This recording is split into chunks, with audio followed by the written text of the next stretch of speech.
a gente consegue ver uma correlação com a vulnerabilidade que as pessoas se encontram em um determinado momento Sim. e como elas acabam entrando e aceitando aquilo, porque realmente é o que tu falou, né? Isso acaba se relacionando com a fé e com misticismo e várias outras questões. Mas por que que tu, o que que te faz pensar assim, de por que que na dermatologia, na estética e no campo da saúde como um todo, a gente vê tanta desinformação? Por que que nesses campos em especial? Bom, a dermatologia estética, eu acho que a resposta até é simples, porque tem essa questão muito grande, ainda mais uma cultura como a nossa, da importância da estética como um status social. As pessoas mais bonitas são valorizadas. As pessoas que muitas vezes nós admiramos ou achamos que são autoridade em vários aspectos, elas tendem a ser mais bonitas, têm uma pele bonita. É só ver esses programas assim famosos, reality show e tudo, todo mundo tá com uma pele perfeita ali. Então, existe essa preocupação com a população. Além disso, o próprio fato disso ficar sendo propagado entre as pessoas vai criando essa pressão em todos. É que, como eu falei, já teve paciente que chegou e falou que todos os colegas estavam fazendo procedimentos estéticos, ele tinha que fazer um procedimento estético também, porque ele se sentiu estranho de não estar fazendo. Então vai gerando uma pressão assim total. E mais importante é porque vende. Porque as pessoas investem, às vezes elas têm pouco e elas vão lá. Aqui o Brasil é um exemplo muito grande, as pessoas fazem financiamento para conseguir fazer uma cirurgia plástica. Tipo, é uma coisa absurda, assim. Sim, eu tava vendo, não vou dizer o nome, mas eu tava assistindo a ESPN, assistindo futebol americano, e daí teve uma propaganda de um consórcio para fazer cirurgia plástica. Eu olhei aquilo, eu juro que era no streaming, eu juro que eu voltei só para confirmar pra ver se eu não tinha escutado Sim, errado. e tem mais de um até. Não, eu tenho certeza. É. Se tem um, vai ter alguns, né? E então, como tem essa importância para as pessoas, e acaba sendo uma oportunidade de negócio. A saúde tem toda essa questão do misticismo, né?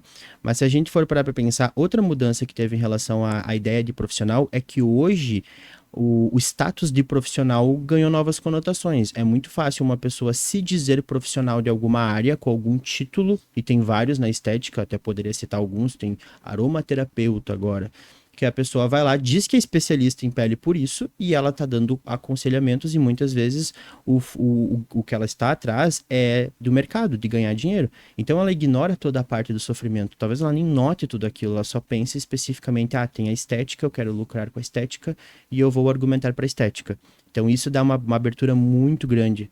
E o Brasil é um país com muita desigualdade, então é um mercado assim com potencial para as pessoas ascenderem socialmente, porque tem um ganho, né? Uhum. Não, eu acho que é importante, né? Porque uma das argumentações pelo que tu falou é que é a ciência, esse grupo que só tá pensando em dinheiro, mas parece que daí é quase como se o feitiço voltasse contra o feiticeiro, não é verdade?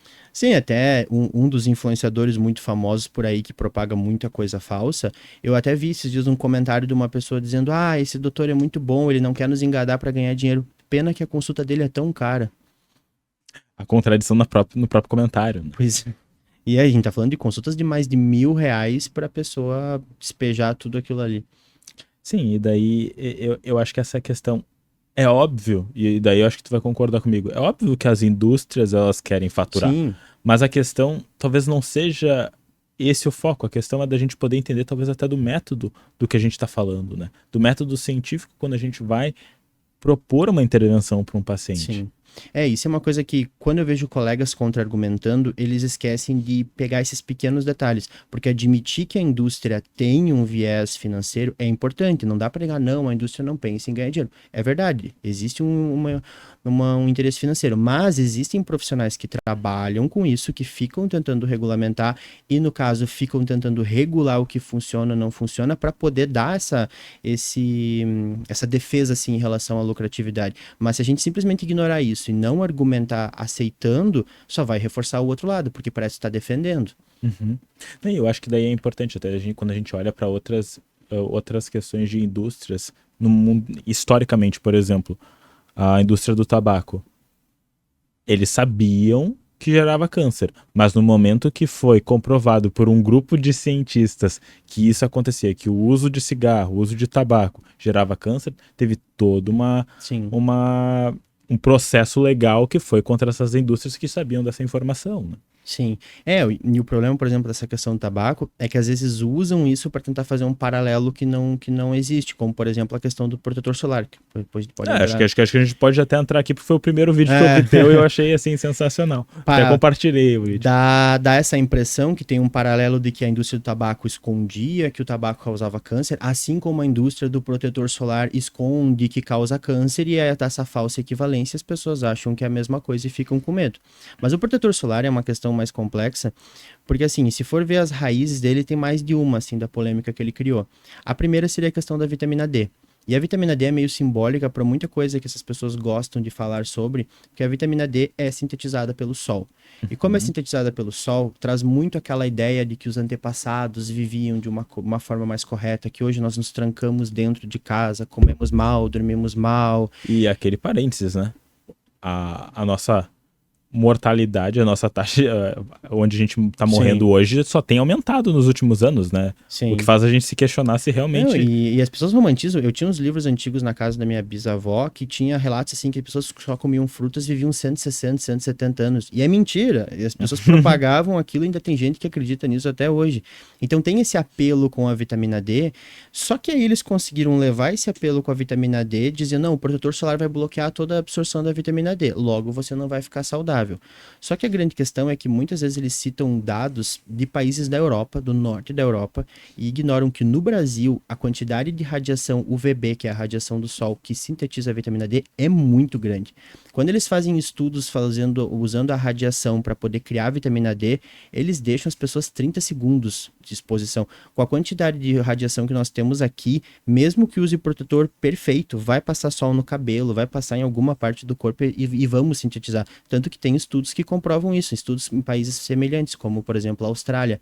Então é algo que já caiu por terra, mas eles usam dessa romantização, e eu reforço tudo isso por quê? Porque quando eu confronto os pacientes, eles não estão tão preocupados com a questão da vitamina D em si, eles começam com aquela romantização em relação a sair na rua, como se a pessoa que diz para usar protetor solar estivesse dizendo, não, fique em casa, não faça exercício, fique dentro de casa, mas não é isso. A questão é, dá para sair na rua, dá para fazer exercício usando filtro solar e vai estar tudo bem, não devia ser. Só que às vezes não conseguem chegar nesse ponto especificamente com os pacientes. E o segundo, paradoxalmente, é que a própria indústria tenta proteger as pessoas. Tem estudos vendo o quanto de protetor penetra na pele, se tem algum Até perigo. porque eles têm que fazer cálculo estatutário para qualquer Sim, coisa. O problema legal que eles teriam caso. exatamente, se comprova alguma coisa assim, seria um escândalo mundial, porque Uhum. existem advogados que ficam indo atrás disso, e não tem assim, só que eles usam esses estudos para aumentar, dizendo que as quantidades que passam são absurdas, que causam câncer, que não tem comprovação nenhuma, só para poder ter esse engajamento, falar de alguma coisa polêmica. Então, o filtro solar acabou sendo uma vítima perfeita, porque une toda essa romantização junto. Não, e é curioso, né? Porque eu não sei qual é o lado do algoritmo que eu tô, né? Porque assim, todo mundo tem o seu algoritmo. Tem até uma proposta que uma funcionária do Facebook que denunciou o Facebook de várias coisas falou: como é que seria tu olhar o Instagram, o Facebook dos teus amigos, né? Como é que seria o feed desses amigos? Porque às vezes a gente tem uma tendência a generalizar o mundo a Sim. partir do nosso olhar. E daí, porque pra mim quando eu vi o teu vídeo eu fiquei tão confuso, eu tenho que admitir, porque pra mim era assim, cara, mas é óbvio que o protetor solar faz bem.